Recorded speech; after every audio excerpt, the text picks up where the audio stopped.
आज की ये वीडियो हमारे यूनिट 2 चैप्टर करंट इलेक्ट्रिसिटी की आखिरी वीडियो होने वाली है, क्योंकि मैंने जैसा आपको मेरी लास्ट वीडियो में बताया भी था कि हम ऑलमोस्ट सब कुछ कवर कर चुके हैं सीबीएसई 2023 के अकॉर्डिंग, और जेईई मेंस के अकॉर्डिंग मैं सिलेबस को कंप्लीट कर रहा हूँ, टॉपिक्स को कवर कर रहा हूँ। तो उसके हिसाब से ये जो लास्ट टॉपिक था हीटिंग इफेक्ट ऑफ करंट, मैं श्योर नहीं हूँ ये एग्जाम में है या नहीं, एक्चुअली मैंने देखा नहीं, बट मेरा मन करा कि मैं आपको इसके बारे में सब कुछ बताऊँ। तो मैं सिर्फ इस वीडियो में इस पूरे टॉपिक को कवर करने वाला हूँ। तो वीडियो में आगे बढ़ने से पहले अगर अभी तक आपने मेरे चैनल को सब्सक्राइब नहीं करा है तो इसे सब्सक्राइब करें, इस वीडियो को लाइक करें और शेयर करें अपने फ्रेंड्स के साथ, ताकि उन्हें भी हेल्प मिले। स्टार्ट करते हैं हीटिंग इफेक्ट ऑफ करंट के साथ। तो देखो करंट क्या होता है। करंट बेसिकली तीन चीज़ों से इफेक्ट होता है, ठीक है। पहला आपका केमिकल इफेक्ट, दूसरा होता है उसका हीटिंग इफेक्ट, तीसरा होता है मैग्नेटिक इफेक्ट। तो जब हम बात करते हैं केमिकल इफेक्ट की, तो केमिकल इफेक्ट आप पढ़ोगे आपकी केमिस्ट्री में, आपका चैप्टर 3 इलेक्ट्रोकेमिस्ट्री। तो वो आप केमिस्ट्री जहाँ से पढ़ रहे हो आपको पता होगा कि वहाँ पे कैसे करंट इफेक्ट करता है उसको। नेक्स्ट बात आती है हीटिंग इफेक्ट की, जो मैं आपको आज की वीडियो में बताने वाला हूँ। और थर्ड आता है मैग्नेटिक इफेक्ट की। मैग्नेटिक इफेक्ट बेसिकली हम हमारे अगली यूनिट में पढ़ेंगे, जो मैं मेरी नेक्स्ट वीडियो से बताने वाला हूँ। तो वहाँ पर हम बात करेंगे मैग्नेटिक इफेक्ट की। फिलहाल हम बात करते हैं किसकी, इस हीटिंग इफेक्ट की। तो हीटिंग इफेक्ट में पहली चीज़ आती है जूल्स लॉ। जूल्स लॉ होता क्या है, देखो, heat produce depend upon the current, resistance and time. मतलब क्या है कि हीट जो प्रोड्यूस होती है ये बेसिकली तीन फैक्टर पे डिपेंड करती है, रेजिस्टेंस पे, टाइम पे और करंट पे। मतलब क्या है, जूल्स लॉ कहता है जब भी किसी बेसिकली कोई करंट है, कोई ऑब्जेक्ट है, ठीक है, उसमें से हम एनर्जी पास कर रहे हैं, एनर्जी पास होते टाइम जो हमने एनर्जी पास करी है वो कन्वर्ट हो जाती है किसमें, हीट में, ठीक है। जब भी उस पर कोई वर्क डन होता है, जब उसका वर्क डन होगा तो वो जो एनर्जी है वो हीट में कन्वर्ट हो जाएगी तीन फैक्टर के साथ, करंट, रेजिस्टेंस और टाइम के साथ।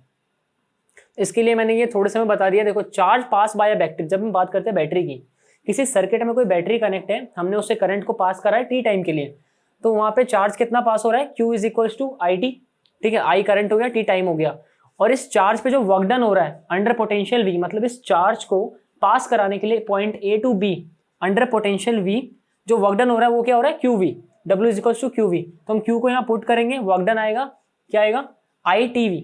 आई हो गया हमारा करंट, टी टाइम, और वी यहाँ पे पोटेंशियल है।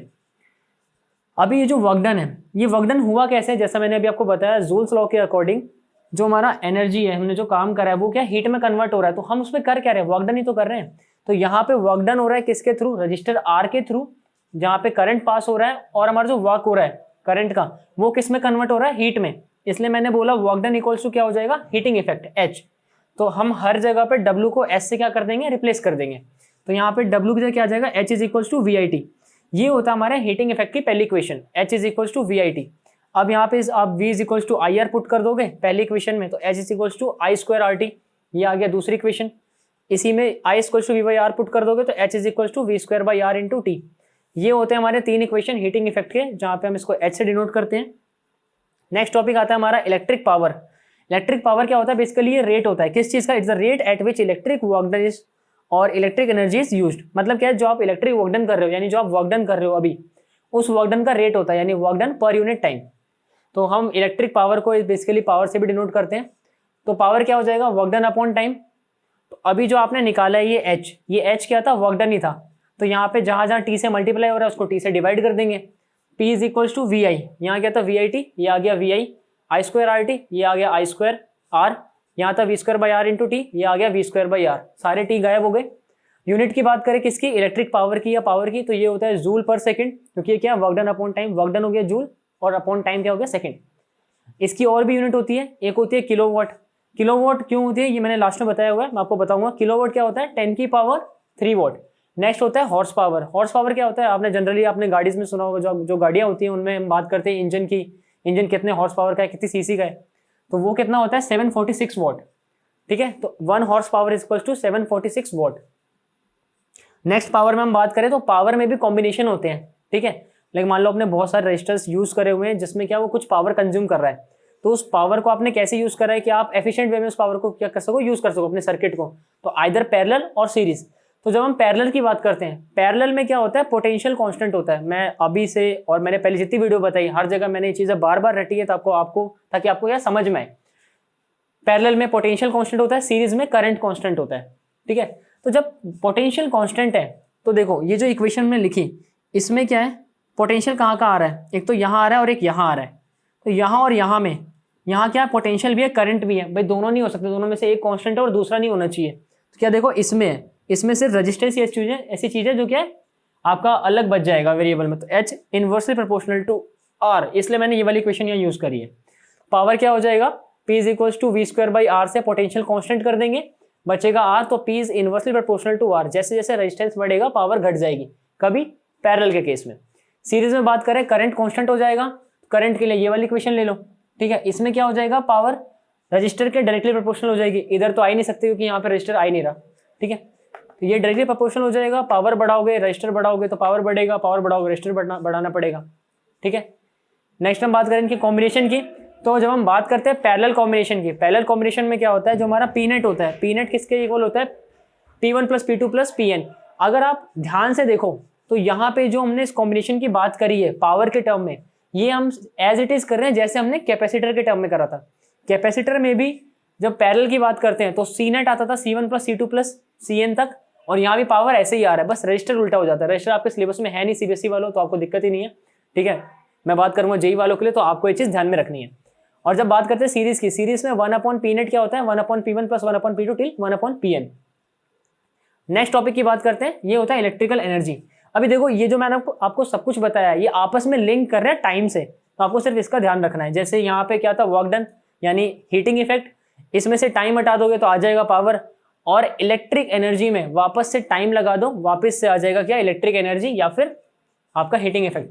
इलेक्ट्रिक एनर्जी होता क्या है, energy supplied by a source EMF in maintaining the current in a electric circuit for a given time. मतलब क्या है, इलेक्ट्रिक एनर्जी वो एनर्जी होती है जो कि जो सोर्स ईएमएफ है उसको क्या करती है, जो करंट आपका फ्लो कर रहा है इलेक्ट्रिक सर्किट में उसको मेंटेन करने में हेल्प करती है for a particular time period. अगर मैंने यहाँ बात करी टाइम की, मतलब क्या है, आपने कुछ देर के लिए करा, लाइक मान लो 1 सेकंड, अब उसको 10 सेकंड करना है तो आप 10 से मल्टीप्लाई करोगे ना, तो वही चीज यहाँ होनी है। जो आपका पावर था 1 सेकंड का, आप उसको 10 से मल्टीप्लाई कर दो, टाइम से मल्टीप्लाई करोगे, वापस से हीटिंग इफेक्ट और वर्क डन आ जाएगा। तो देखो power is equals to energy upon time. Energy क्या हो जाएगा, P into T, power into time. Power already क्या था, work done upon time. Indirectly अगर मैं देखूँ तो वर्क डन आ रहा है ना। तो यहाँ से आपकी इक्वेशन आ जाएगी E equals to V I T, और यहाँ भी था H equals to V I T. E equals to I square R T, यहाँ भी था H equals to I square R T. E is equals to V square by R into T, और H is equals to V square upon R into T. इससे पता क्या चल रहा है कि इलेक्ट्रिक पावर यानी इलेक्ट्रिकल पावर इक्वल किसके है, आपके हीटिंग इफेक्ट के, और ये दोनों आपस में इक्वल किसके हैं, वर्क डन के। कौन से वर्क डन के, जो यहाँ पे हो रहा था बैटरी के ऊपर चार्ज को पास कराने के लिए from point A to B under potential V, ठीक है। तो यहाँ तक तो सब क्लियर है। नेक्स्ट हम बात करते हैं किसकी, किलोवाट की, जो मैंने यहाँ बताया था आपको पावर की यूनिट। तो जब मैं बोलता हूँ 1 किलोवाट पर आवर, तो ये कितना होता है 3.6 इंटू 10 की पावर 6 जूल। कैसे, तो देखो एक आवर में जब मिनट और सेकंड की बात करते हैं तो इसमें 3600 सेकंड होते हैं, और जब किलोवाट की बात करते हैं तो ये होता है 10 की पावर 3। आप उसको आपस में मल्टीप्लाई सॉल्व करोगे तो आएगा 3.6 इंटू 10 की पावर 6 जूल।